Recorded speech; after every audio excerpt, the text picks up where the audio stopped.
Okay, so um, let's put another piece down. I call this piece of the jigsaw we'll call walking the walk versus talking the talk. Talking the talk, words.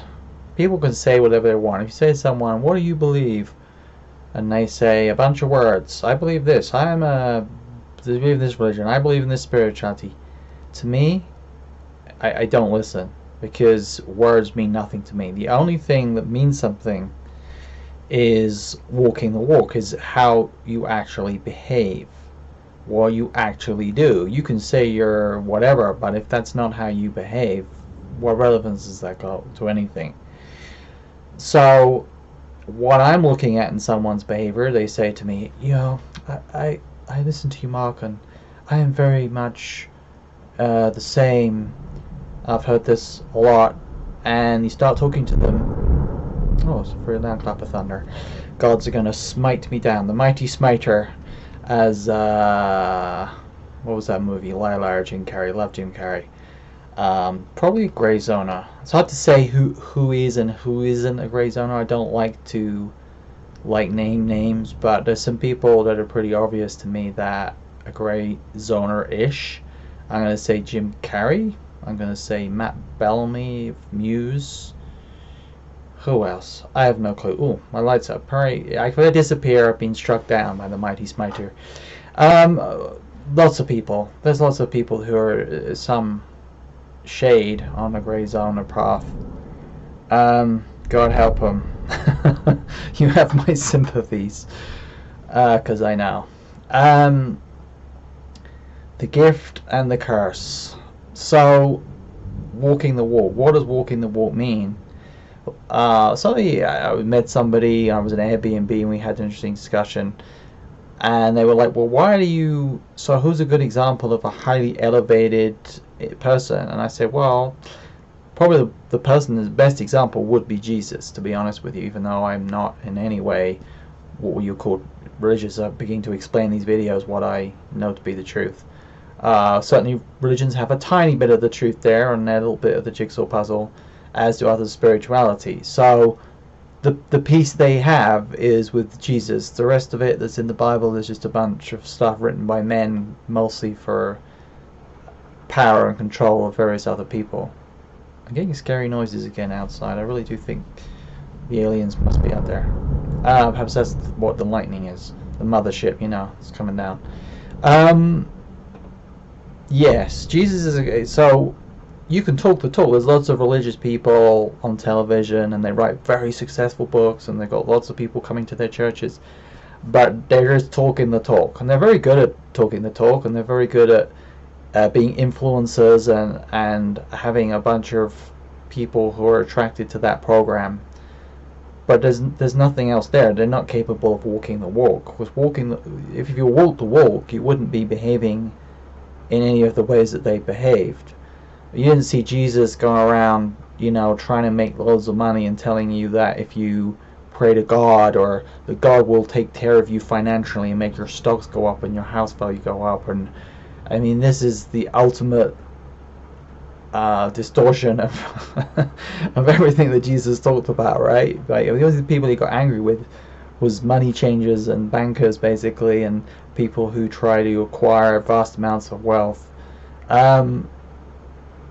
I mean, that's surely obvious, and yet apparently it isn't obvious. Now we've got whole churches of people, positive, sort of a distortion of the idea of positive mental attitude, or what people call that. But look, God, if there is a God, the way that people think about it, there is a higher level consciousness. If you want to call that a God, we will go into that deeply at one point, but we need to flesh out. It's just a word. What does that word mean? Like, I can flesh that out a lot. It's mostly so beyond our comprehension that there's not much point.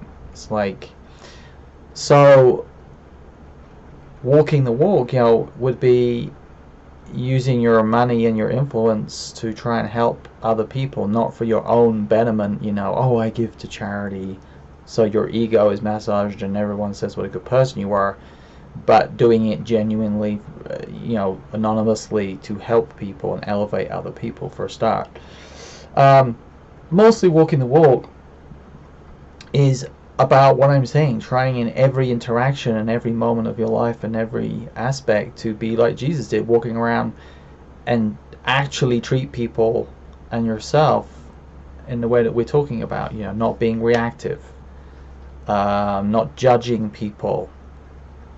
Most people won't even get past those two. I've met very few people in my life who, even no matter what they say, if they appear to be very spiritual or whatever, the minute you get into a discussion with them and you say something that challenges their current mindset, they immediately default back to being reactive or judgmental. Okay, so anybody can talk the talk when life is easy and you're totally 100% balanced. Let's deprive you of sleep, not eat properly, put you under a lot of stress. Let's see how well you can walk the walk then. I think Jesus kind of had a lot of that to do with, right? You've been rather persecuted. So he was saying to me, this guy, why do you pick Jesus above, I don't know, Buddha or other people? I say, well, because the point is that Jesus walked the walk, right? I mean, that's an example we can all look to, someone who lived their entire life being basically threatened with death and persecuted, but maintained that elevation, right? This isn't about a theoretical exercise where I sit here and say, oh, it'd be great if we did this, academically, philosophically. That's not how I've tried to live my entire life. They don't know me in this way. It's not scared of the rainbow. That's my daughter, wasn't it? I'm turning the video off so my daughter can tell me about the cat now. Okay, the summary of that was that my cat Willow has never experienced a violent thunderstorm, and she's very fascinated and staring out the window at it rather than being terrified. Though she is a very cowardly lion because she got outside, which may be outside here because there's a lot of dangerous wildlife and not unsupervised, and she was terrified, frightened of giant birds and stuff. So yeah, talking the talk and walking the walk, Willow talks a big game, but push comes to shove, she's terrified of birds out there. So anyway, yeah, so that's why, I mean, there's lots of people. I suppose you could look at Martin Luther King as a more modern example. I don't know too much about Martin Luther King. I haven't researched that in depth, but that is a similar energy, similar elevation there. There's lots of people. Gandhi again. I'm sure some of these people fall short. In fact, here is Willow. Willow, you want to go on camera? No, I get her to sign a celebrity waiver.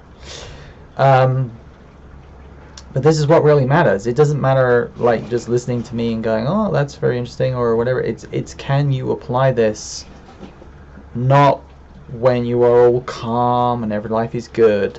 Can you do it in every aspect of your life? In my experience, very few people can do this once they get under stress and pressure. And this is where the journey comes in.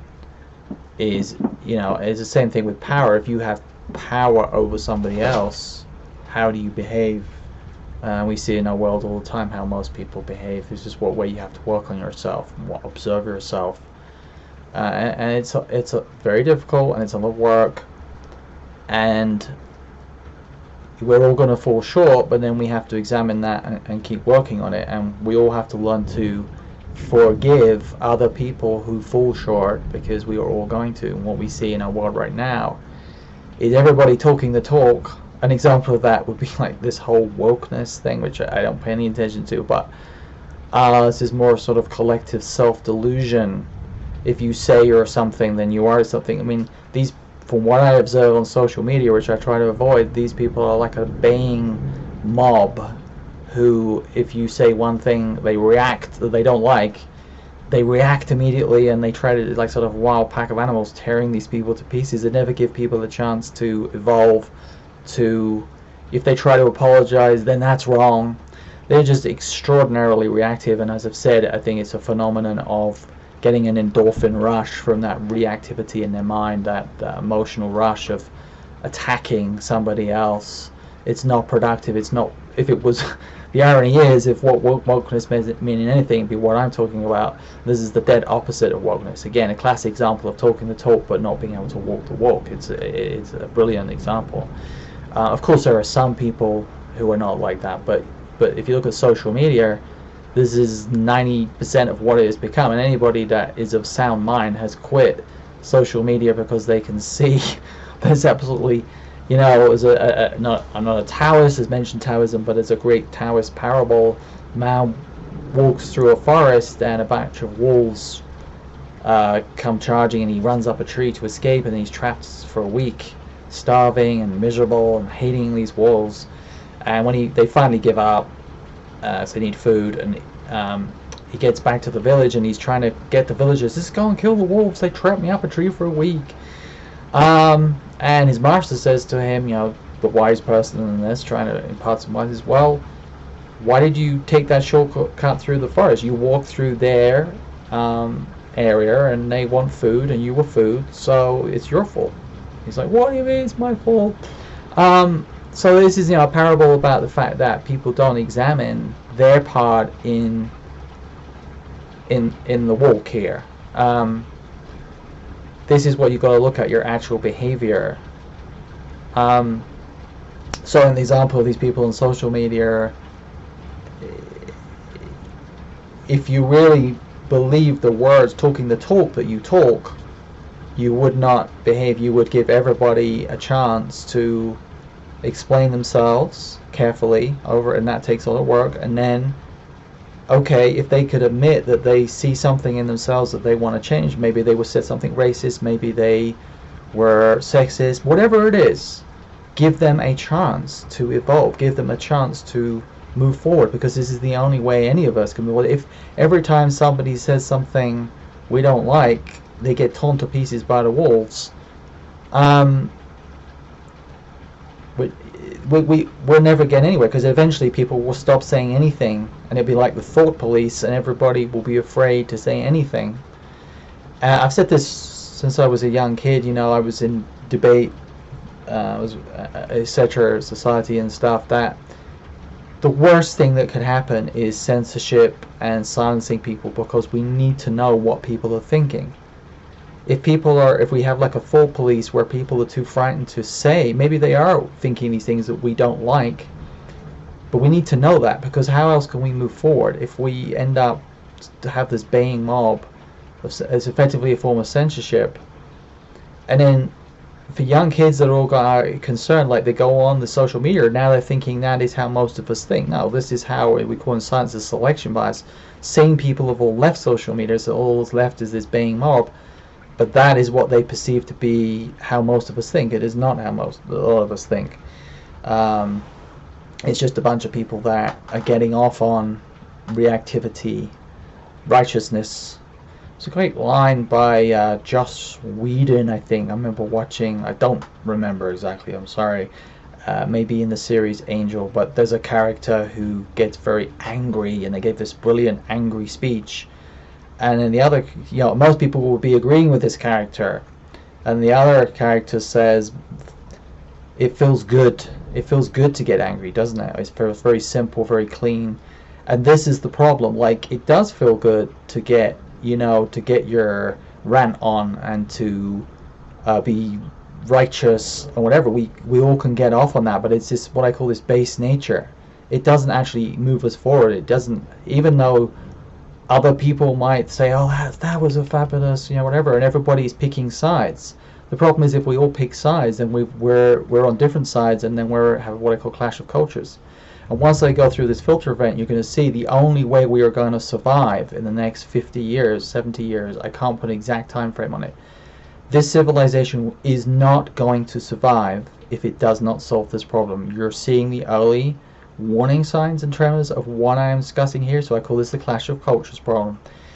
Because once this clash and this inability to dialogue out and have empathy and be non-reactive scales up to people having dangerous weapons, we could call it, technology, then we're all screwed.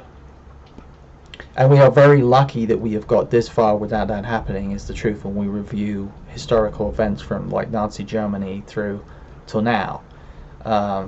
Just even with the Nazis, if they had finished development of the hydrogen bomb a little bit earlier, we'd all be, we would have been screwed. So, there's lots of examples of this. We have lucked out big time to this point, but our luck is going to run out.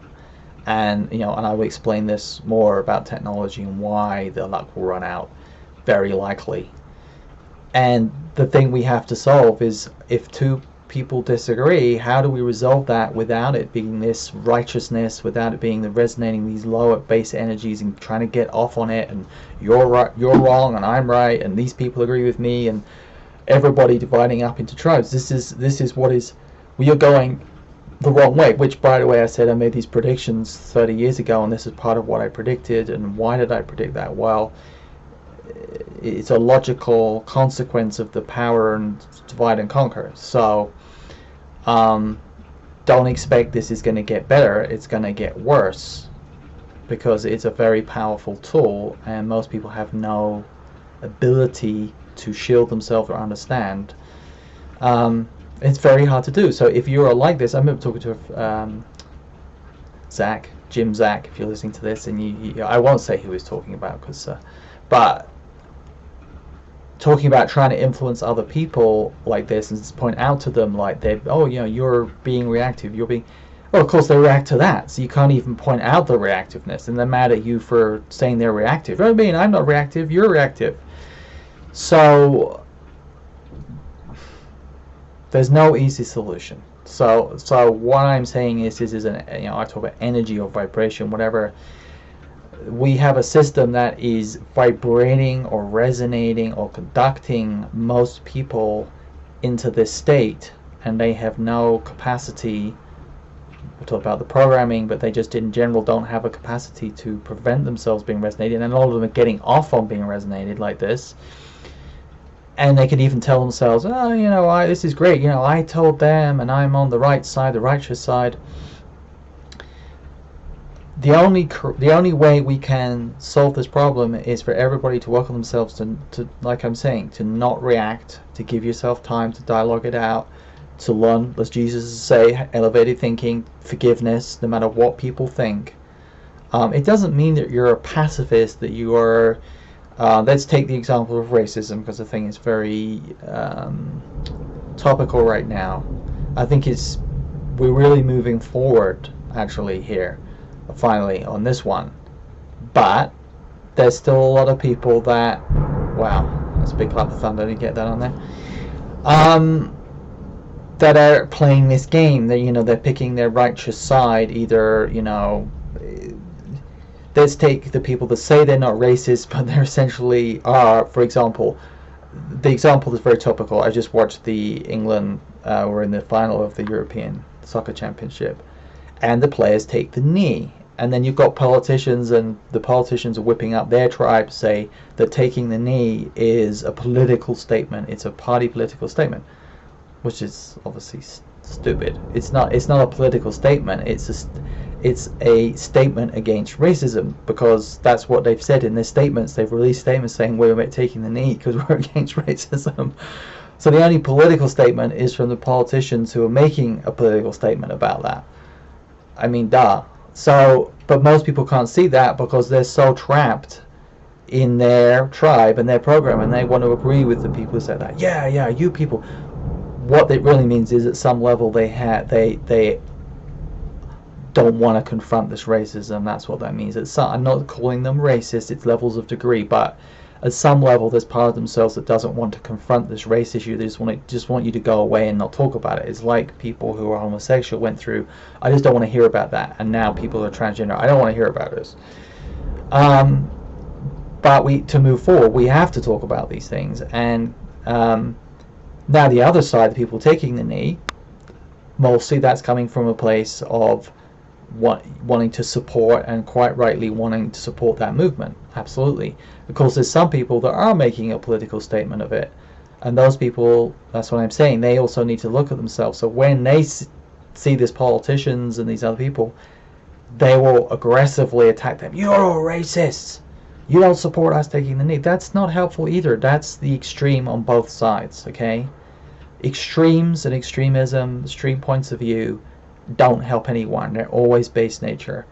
Elevated people avoid extremes, or we're actually repulsed by extremes. We recoil extremes, and we want to talk moderately and find common ground, because the only solution to that clash of culture is always to find common ground with people. God, I better be careful what I say. That next bolt could be aimed in my direction. But so that's walking the walk. Walking the walk is actually, it's kind of a joke. It's kind of like the Hitler reference, but what would Jesus do? So in that situation, what would Jesus do? Would Jesus leap up and sort of try to throttle the politician or the people supporting them who are against taking the knee? No. Jesus would try to understand and try and forgive and move forward. Okay, so this is elevated behavior. This is what I'm trying to give examples of walking the walk. And then it's much more difficult even in your personal life, people who've hurt you and done these things. But all those emotions, any emotion of anger or hatred or bitterness or any of these things, are coming from this low resonance vibration in you. And if you want to move forward up that mountain, you've got to find a way to get past them. Okay, you've got to figure out how to let go of that. One of the ways I tell people is to realize, one thing I do with people is I imagine them, if they're adults and they're behaving like this, I imagine them as their childhood self, as children, as innocent children, and realize that they are just a product of this environment and programming and life experience that they've had. And what's another way? I mean, this sounds silly, but you can almost imagine them as animals. Like, it's very hard to get. I have my cat here. She's there. It's very hard to be angry at animals as much. At least I hope it is for most people. But I mean, there's always some people that have issues. But most people are often a lot better and kinder to animals than they are to other people. So maybe imagine angry other people as cute bunnies or something. Whatever will help you shift your perception and how you're talking to them. So this is what I say. It's trying to move away from a mindset of trying to be right to a mindset of trying to elevate and move us forward in any way that is possible. And it doesn't mean, if I had Hitler here, that I'm forgiving Hitler all the terrible things that Hitler did. But from my perspective of understanding of everything, the only way for us all to move forward is we have to try and move everybody forward. If we just all isolate into ourselves and our little tribes, that's going to end in disaster, which I will explain about the filter event and all the singularities that I'm talking about, all these things that we've got away with up till now, but we're getting a lot of risk. If it wasn't for that, maybe it wouldn't matter so much, but there's these things do matter. So yeah, you gotta look at yourself, all these negative emotions like anger, hate, bitterness, resentfulness, jealousy. You don't have to be jealous of anybody. It doesn't matter what's happening in your life, because you're living the life that you are meant to lead. Otherwise you wouldn't be here. Okay, once I actually go into it all in much more depth, you actually essentially chose this life experience to learn something. So this idea, this is the problem with not criticizing religions, but religions is really a materialistic metaphor, like the idea of a sort of angry parent. Do what you're told, or bad things will happen. If you do good, I'll put you in the nice place, and don't question me. And it's a very parental model. It doesn't let people grow up and take responsibility to think for themselves and whatever. So this is what I'm saying, that's holding a lot of people back, that mindset. Or even spirituality can hold people back if it just says, nothing matters. At a certain level nothing matters, but in terms of since we've chosen to be here and have this experience, so that's why I'm not like the idea of we should just sit here and meditate and not have physical experiences, and those things are all, it's sort of like the Jedi mentality is idiotic, because you're having here to have a physical experience and everything that involves. The challenge is to integrate that physical experience with your intellect and your higher self. That's the balance equation. It's like a four-dimensional shape. It's extremely difficult. That's the challenge. Just eliminating elements of that and sitting there and going, is doesn't elevate you, doesn't move you forward. Might be necessary for a period, it might help to stabilize you, but it's not the ultimate goal here. Okay, so that's trying to describe what I mean by talking the talk versus walking the walk. We will you know, rap on these themes over and over, because, as I said, chiseling away, there's no quick way.